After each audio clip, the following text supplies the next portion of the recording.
bagi semuanya. Mari kita membuka Alkitab kita di dalam Kitab Ulangan 6 ayat 4 sampai dengan 9. Ulangan 6 ayat 4 sampai dengan ayat yang ke-9.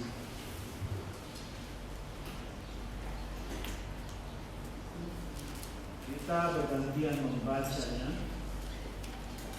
Saya ayat yang ke-6, saudara ayat ganti dan bersama-sama di ayat yang ke-9.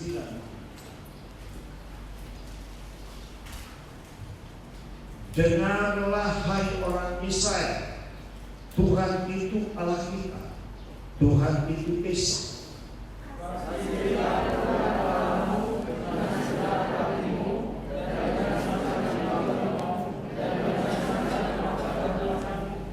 Apa yang kuperintahkan kepadamu pada hari ini haruslah engkau perhatikan.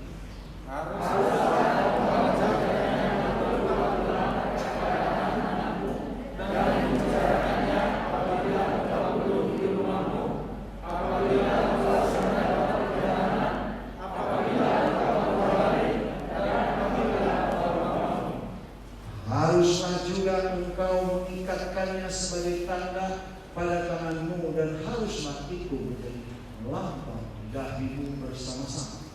Dan haruslah engkau menuliskannya pada tiap pintu rumahmu dan pada pintu gerbangmu.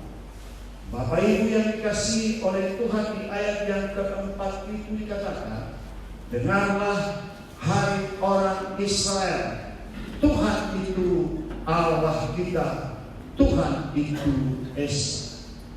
Bapak Ibu yang dikasihi oleh Tuhan, dalam bagian ini disebut oleh orang Israel dalam bahasa Ibrani Shema atau Shama, yang artinya mendengar.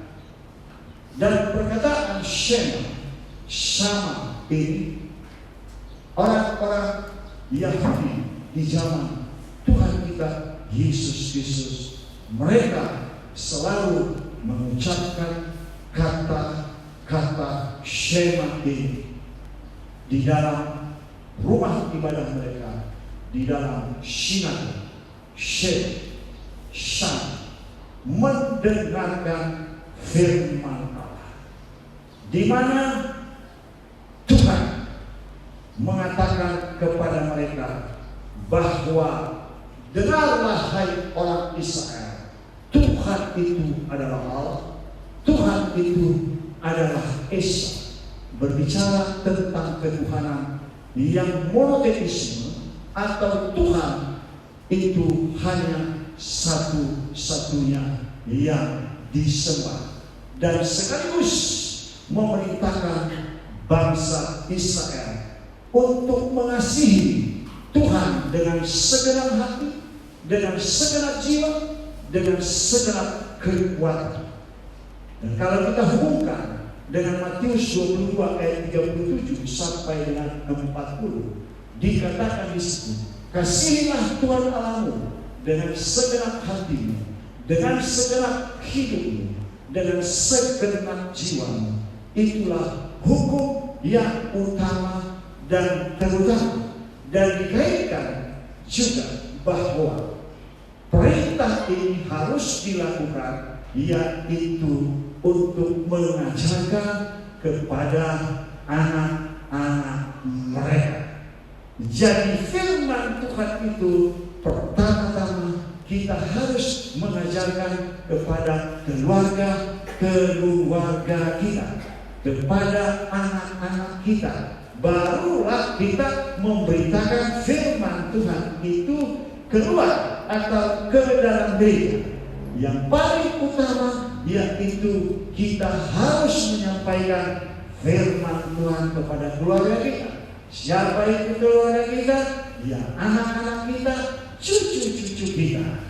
Wajib orang tua mengetahui, membaca, mendengarkan, merenungkan firman Tuhan itu setiap hari, sehingga orang tua mengajarkan dengan benar firman Tuhan itu kepada mereka.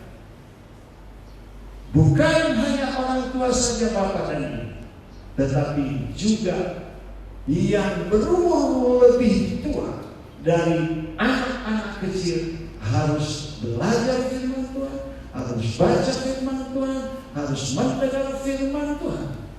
Dan wajib orang-orang yang lebih tua atau lebih dewasa mengajarkan firman Tuhan kepada anak-anak, termasuk kepada anak-anak sekolah ini. Jadi tugas dan tanggung jawab untuk mengajarkan firman Tuhan kepada anak-anak yang itu tanggung jawab yang lebih tua, tanggung jawab yang lebih senior, mungkin kakak-kakaknya dan orang tuanya wajib. Oleh karena itu, Bapak Ibu yang dikasihi oleh Tuhan kita Yesus Kristus, orang tua, ibu, bapak, opung, doli, opung, bolu, kakak-kakak, semuanya baca firman Tuhan dan renungkan firman Tuhan, dengarkan firman Tuhan, dan lakukan firman Tuhan itu. Saya percaya bahwa saudara sebagian besar yang melakukannya, tapi yang belum, jangan. Saudara yang diberkati, kalau orang tua, ayah, ibu, opung, bolu, opung, doli, kakak-kakak, abang-abang, membaca dan mendengarkan firman Tuhan itu, melakukannya, maka orang yang sudah tahu firman Tuhan, bahkan sudah pelepasan dari kuasa kegelapan, sudah pengakuan dosa di hadapan Tuhan, sudah dibaptis dengan baptisan, tidak kembali lagi kepada keuangan. Karena firman Tuhan berkata, anjing kembali kepada muntahnya dan babi kembali kepada kubangan. Karena masih ada jemaat yang sudah dibaptis, yang sudah pelepasan dari kuasa kegelapan, sudah pengakuan dosa, tapi kembali berdukun. Kembali berdukun, bukan hanya berdukun, berjinak dan mencoba membunuh anak-anaknya. Di gereja ini terjadi, sangat disayangkan sekali. Engkau pindah ke gereja lain, no problem, tidak jadi masalah. Tapi engkau berzina, engkau melakukan kejahatan, percabulan, pencemaran hawa nafsu, penyembahan berhala, dan lain sebagainya itu. Itulah yang menjadi masalah. Nggak apa-apa saudara pindah ke gereja manapun, di mana engkau bertumbuh, disitulah engkau beribadah. Tetapi mengapa setelah engkau pindah ke gereja lain, lalu engkau jatuh di dalam dosa dan kembali ke gereja ini untuk minta sembuh, karena tidak mampu pendeta yang di sana untuk mendoakan dan melepaskan, untuk menyembuhkan penyakit ini. Ini sangat disayangkan. Makanya Bapak Ibu belajar firman Tuhan, minta pengurapan Roh Kudus supaya tidak jatuh bangun melakukan dosa. Ini kewajiban. Kasihilah Tuhan Allahmu dengan segenap hatimu, dengan segenap jiwamu, dengan segenap kekuatanmu. Jelas itu dikatakan di dalam Yohanes 14 ayat 15, ayat 21, ayat 23. Jikalau kau mengasihi Tuhan, lakukanlah perintahnya. Di ayat 21 itu, kalau kau mengasihi Tuhan, lakukanlah perintah Tuhan, dan Tuhan bersama Bapa di surga akan datang bersama-sama dengan engkau. Dan ayat 23 ditegaskan lagi di sana. Makanya baca firman Tuhan, renungkan firman Tuhan itu. Tidak cukup hanya kita datang beribadah di selesai tugas kita, tidak. Sepanjang hari kita harus baca firman Tuhan. Bahkan firman Tuhan ini usahakan dalam 1 tahun, menurut tuntunan kita harus membaca Perjanjian Lama 1 kali dalam 1 tahun. Dari kitab Kejadian sampai dengan kitab Boratakara Maleakhi. Baca harus. Lalu kita baca yaitu Matius sampai Wahyu 2 kali dalam setahun. Jadi harus kita baca. Dan bukan membacanya asalkan membacanya, tapi direnungkan, benar-benar dimengerti. Bukan hanya dibaca sepintas seperti komik, tetapi sungguh-sungguh kita membaca firman Tuhan. Tuhan itu Allah kita. Tuhan itu Esa. Ini mengajarkan tentang ajaran monoteisme, yaitu Allah itu adalah Allah, Allah itu adalah Esa, Allah itu adalah Allah yang benar, bukan Allahnya, bukan dewa-dewa atau kelompok dewa-dewa yang memimpin dewa-dewa, tidak. Tetapi Allah kita adalah Tuhan yang Esa dan benar, yang menciptakan langit, bumi, laut beserta isinya, dan yang akan mengadili seluruh umat manusia. Dan yang berbuat jahat yang masih berdosa, dan ketika Yesus datang atau ketika Dia mati, maka dilemparkan ke dalam api. Dan Ia adalah Allah yang dari surga turun ke dunia ini, kembali ke surga untuk menyiapkan tempat bagi kita di surga, dan Dia akan turun menjemput kita kembali. Ya saudara yang dikasihi oleh Tuhan, Dia adalah monoteisme, Allah yang satu-satunya Esa dan benar, bukan Allah lain, bukan yang terbentuk dari batu dan kayu dan mainan, tapi Dia adalah roh. Allah itu adalah roh, makanya engkau menyembah Dia di dalam roh dan kebenaran. Di dalam Yohanes 4 ayat 23 dan 24. Jadi kita harus sungguh-sungguh. Tetapi saatnya akan datang dan sudah tiba sekarang bahwa penyembah-penyembah benar akan menyembah Bapa dalam roh dan kebenaran, sebab Bapa menghendaki penyembah demikian. Allah itu roh, dan barang siapa menyembah Dia harus menyembahnya dalam roh dan kebenaran. Bukan batu, bukan kayu, bukan pohon, bukan benda. Tidak, Dia adalah roh. Kalau kita menyembah Dia, harus kita menyembah di dalam roh, karena Dia Esa. Karena aspek keesaan itu, makanya kita dilarang untuk menyembah berhala, untuk menyembah pohon, untuk menyembah benda-benda, untuk menyembah air, untuk menyembah api, dilarang.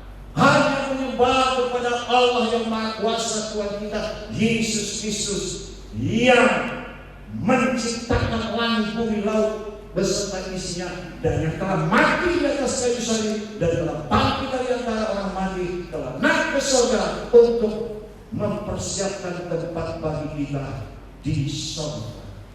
Jadi dilarang kita untuk menyembah dewa-dewa lain atau berhala-berhala yang tidak ada kuasanya sama sekali. Dan dikatakan di situ, kasihilah Tuhan Allahmu.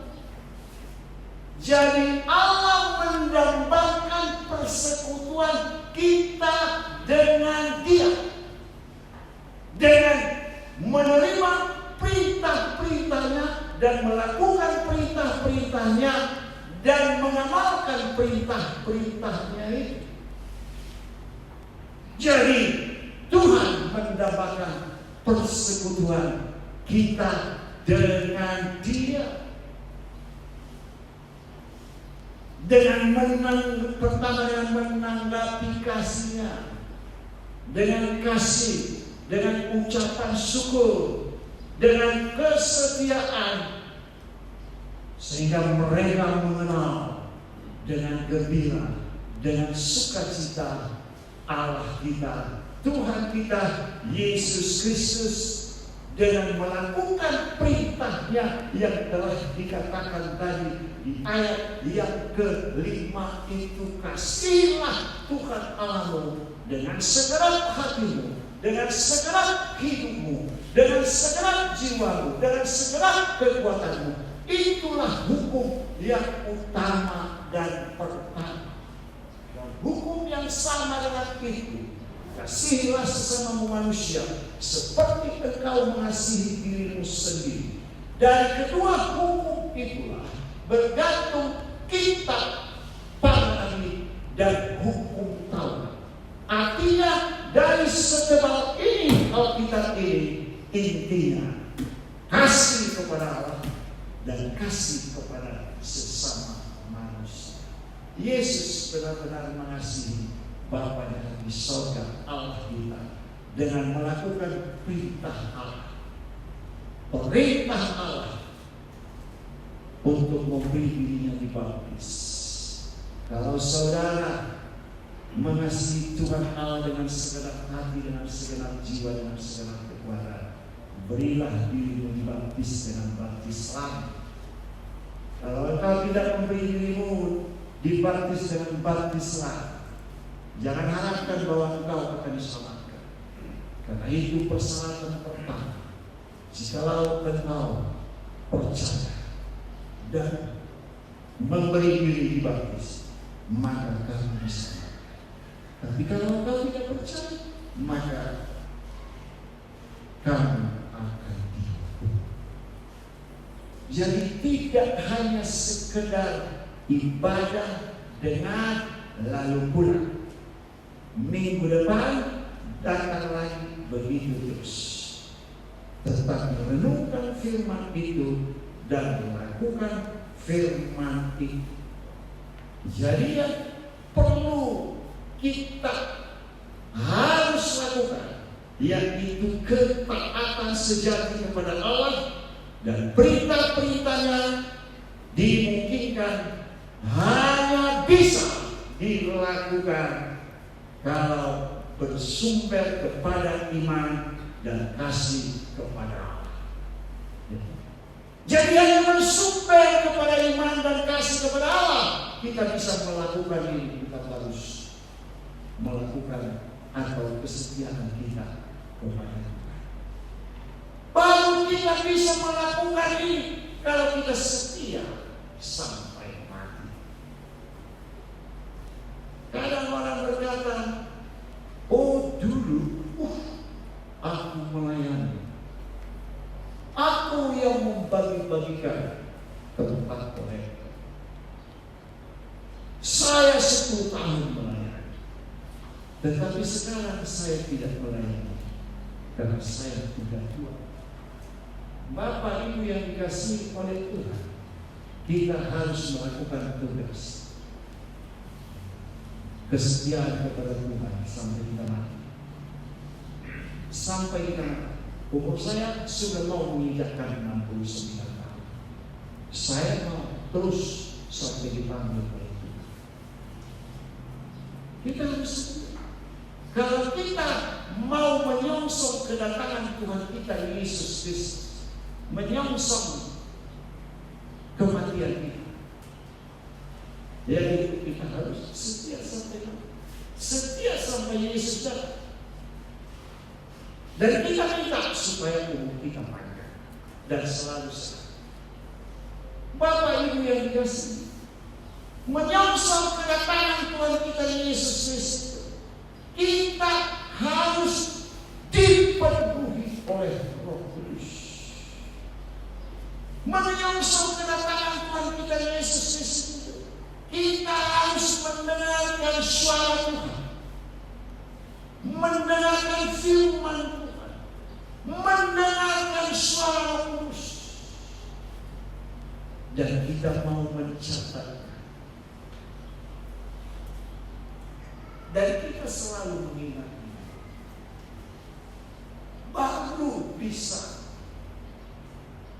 iman kita, kesetiaan kita kepada Tuhan akan kita kerjakan dan akan kita lanjutkan. Ayat yang ke-6 dikatakan, apa yang kuperintahkan engkau perhatikan. Apa yang kuperintahkan engkau perhatikan.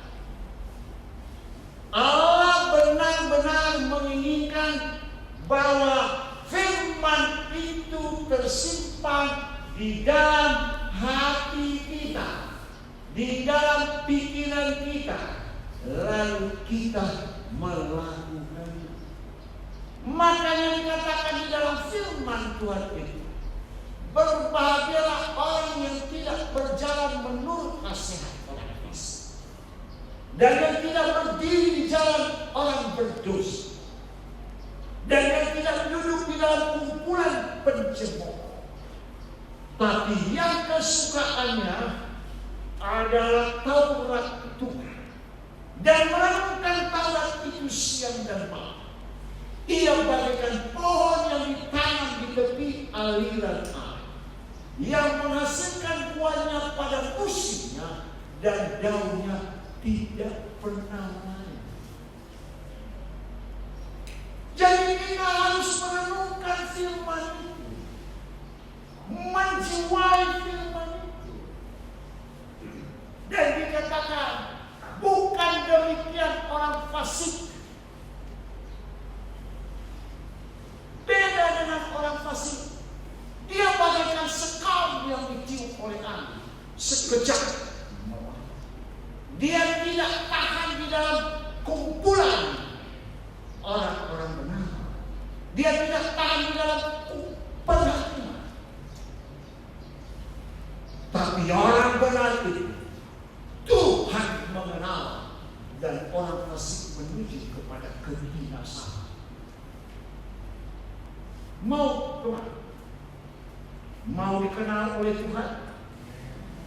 Lakukan firman Tuhan, renungkan firman Tuhan, sampaikan firman Tuhan kepada anak-anak.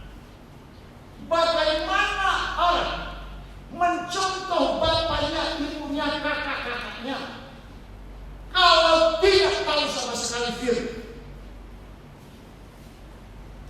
Bagaimana kita menunjukkan jalan yang benar kepada anak-anak kalau kita tidak tahu firman? Seperti apa yang dilakukan oleh keluarga ini, kembali kepada dosa, kembali kepada percintaan. Apa yang terjadi? Sakit luar biasa. Di mana dokter bilang tidak ada penyakit?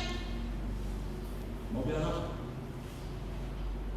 Dokter bilang tidak ada penyakit, tapi dia rasakan sakit. Itulah kerjaan iblis.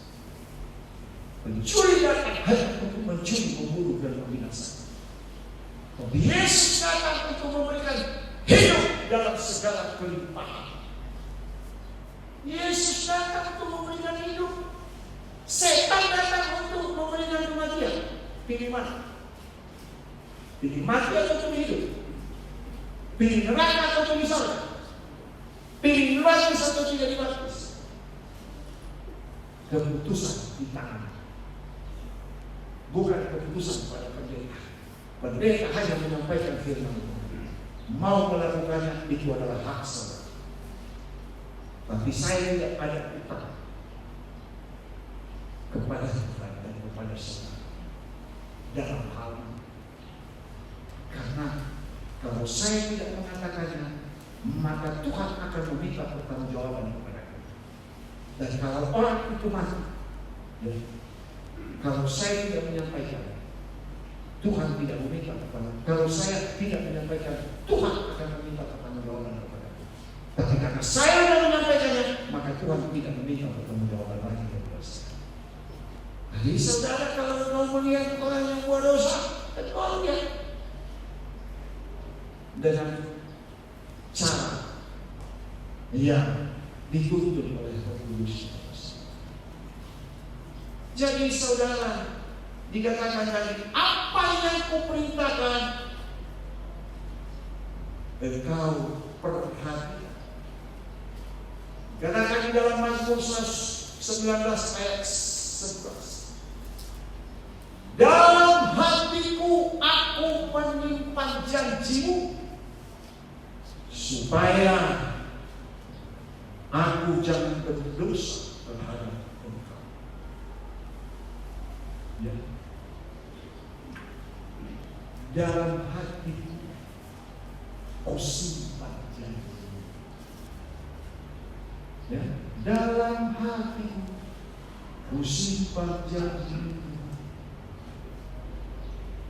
sehingga aku tidak berdosa. Bawakan aja yang dalamnya, terserah notnya, terserah. Tapi engkau benar-benar janji Tuhan itu ada dalam hati, sehingga aku tidak berdosa.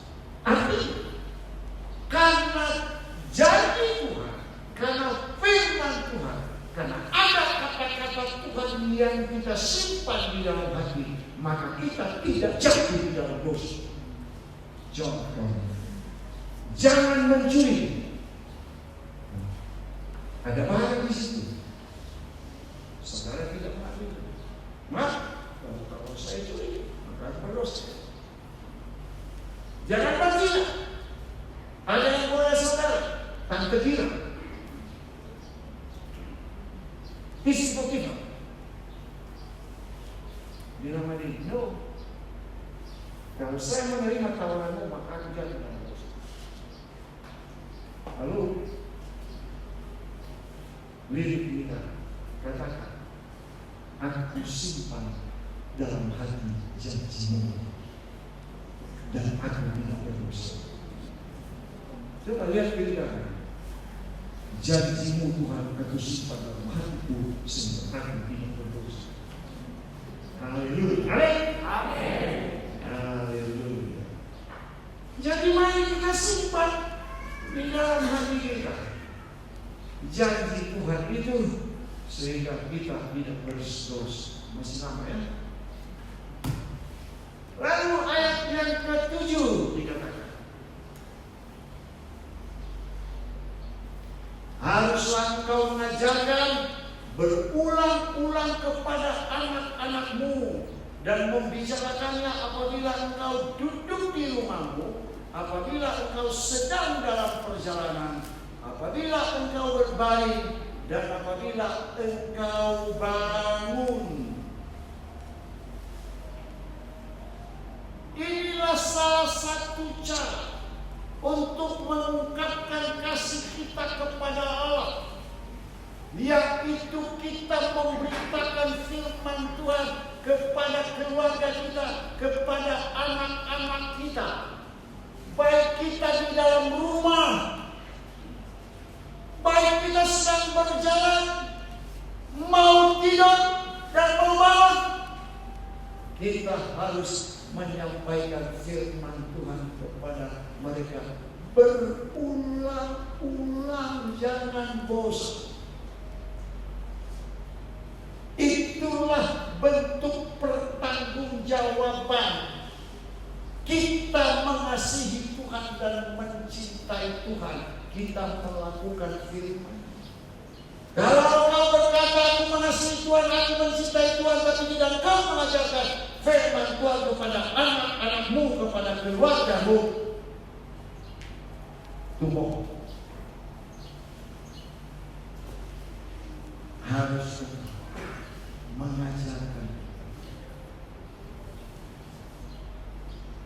Itu yang paling penting. Jangan dulu berkhotbah di mana-mana. Khotbahin dulu anak cucumu, menantumu, bilangan-bilangan. Tegur yang salah.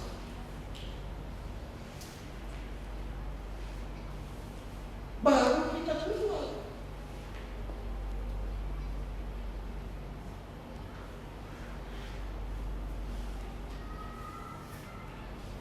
Ada seorang dia dipakai mana-mana di seluruh. Dan kalau dia pulang hanya sekali-sekali. Ke Vietnam, dia ke Afrika. Suatu waktu anaknya perempuan, "Daddy, I miss you. Please come back. I want to meet you." "Papa, saya rindu sama kamu. Kembalilah. Saya rindu sekali. Ada yang saya sampaikan." Beban berat. Dia lirik. Dia bilang, "Sorry, 3 bulan lagi saya akan kembali. Kita akan bertemu." Anaknya kecewa, anaknya kesal, anaknya bunuh diri.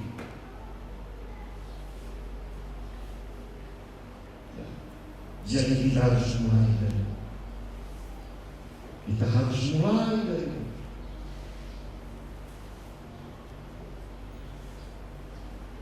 Bapak Ibu yang dikasihi oleh Tuhan, jangan bosan-bosannya memberitakan firman Tuhan kepada anak.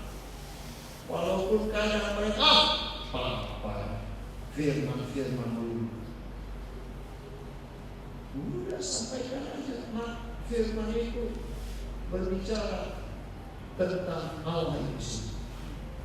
Pada mulanya adalah firman, dan firman itu bersama-sama dengan Allah, dan firman itu adalah Allah.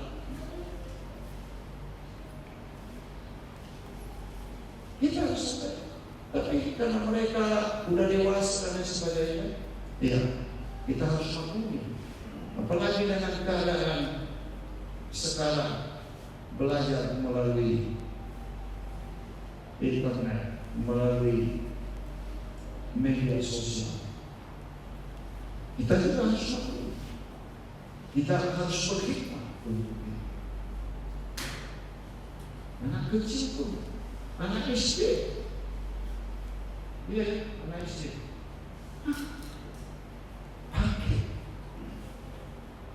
pakai komputer. Jadi terobosan apa yang kita lakukan untuk dapat menyampaikan firman Tuhan dengan situasi COVID-19 pada saat ini? Kita harus berhikmat. Yang menjadi kendala buat orang tua, karena kadang-kadang salah berkomunikasi. Kadang-kadang kita otoriter kepada orang tua. Jangan. Kalau kita otoriter sama anak-anak, maka sebentar lagi anak-anak akan menolak.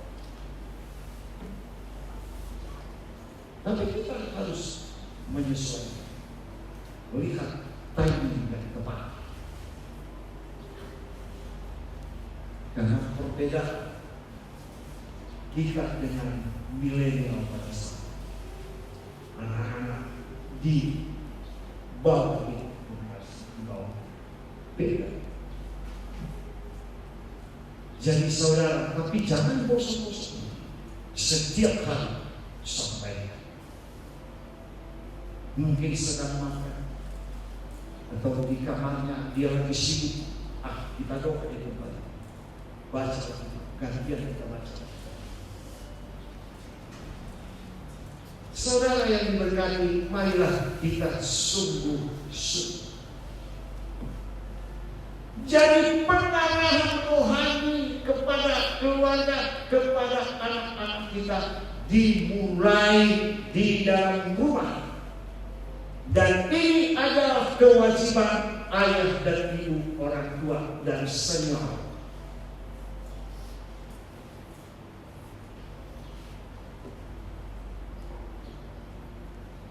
tujuan dari pengajaran kepada anak-anak ini supaya anak-anak ini takut akan Tuhan, supaya anak-anak ini melakukan firman Tuhan, supaya anak-anak ini hidup sesuai dengan firman Tuhan, hidup sesuai dengan norma-norma keagamaan,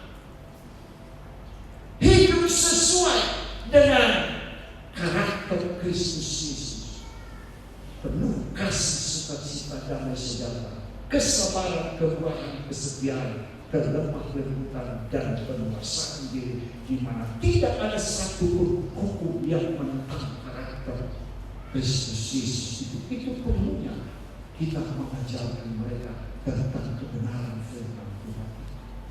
Tapi sebelumnya kita harus juga melakukannya, sebab anak kita juga, keluarga kita juga melihat kita jangan hanya pintar ngomong, tapi omong doang. Iman tanpa perbuatan adalah mati. Kalau orang tua mengajarkan jangan minuman keras, jangan minum minuman keras, jangan merokok, ya orang tua harus juga tidak minum minuman keras dan tidak merokok. Maka saudara bisa mengajarkan mulai dari diri kita dulu. Ajarkan jangan menyakiti orang lain. Tapi kalau tidak melakukannya, bahkan kau memukul istrimu di depan anak. Mau di depan anak, mau di belakang anak, mau di mana-mana pun, jangan pernah sentuh istrimu. Sentuh dalam arti memukul, menempel. Apakah Tuhan Yesus pernah menempel? Pernah baca dalam Alkitab Yesus pernah pelek? Enggak. Tapi marah. Dia jungkir balikkan semua meja-meja dan jualan orang-orang di sinagog. Rumahku bukan rumah penyapu. Rumahku adalah tempat. Lalu dikatakan di ayat 8, haruslah juga engkau mengikatkannya sebagai tanda pada tanganmu, dan haruslah itu menjadi lambang di dahimu. Mantap. Jadi kata-kata ini engkau harus mengikatkannya sebagai tanda pada tanganmu, dan haruslah menjadi lambang di dahimu. Engkau harus memegang erat-erat firman Allah itu. Jangan lepaskan. Lakukan firman Tuhan itu dengan benar dan dengan tegas. Jangan engkau memplesetkan firman Tuhan itu. Benar-benar firman itu kita harus lakukan dan sampaikan dengan benar-benar engkau pegang. Engkau tidak mampu, walaupun goncang, walaupun rayuan banyak, jangan pernah lepaskan firman. Peganglah Tuhan. Jangan karena wanita cantik lalu engkau melepaskan Allahmu, Tuhanmu, melepaskan firman yang kau pegang. Perempuan tidak menyelamatkan diri, laki-laki tidak menyelamatkan diri, pekerjaan tidak menyelamatkan diri, tapi yang menyelamatkan kita yaitu hanya Yesus. Dan taruh di jidatmu firman itu, taruh di kepalamu firman itu, taruh Yesus di kepalamu. Makanya dikatakan di dalam Efesus 6 ayat 17, terimalah ketopong keselamatan dan pedang roh. Itulah senjata, kelengkapan senjata Allah, salah satu yang diterima oleh tokoh keselamatan.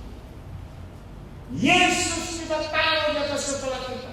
Yesus kita jujur bahwa Dia Allah kita, Tuhan kita yang menyelamatkan kita.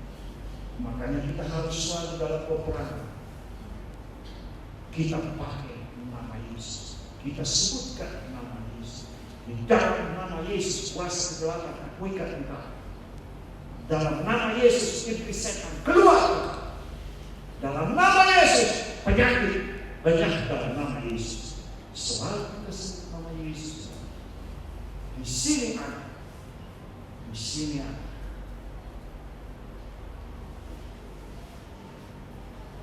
Lalu dikatakan, dan haruslah engkau menuliskannya pada tiap pintu rumahmu dan pada pintu gerbang.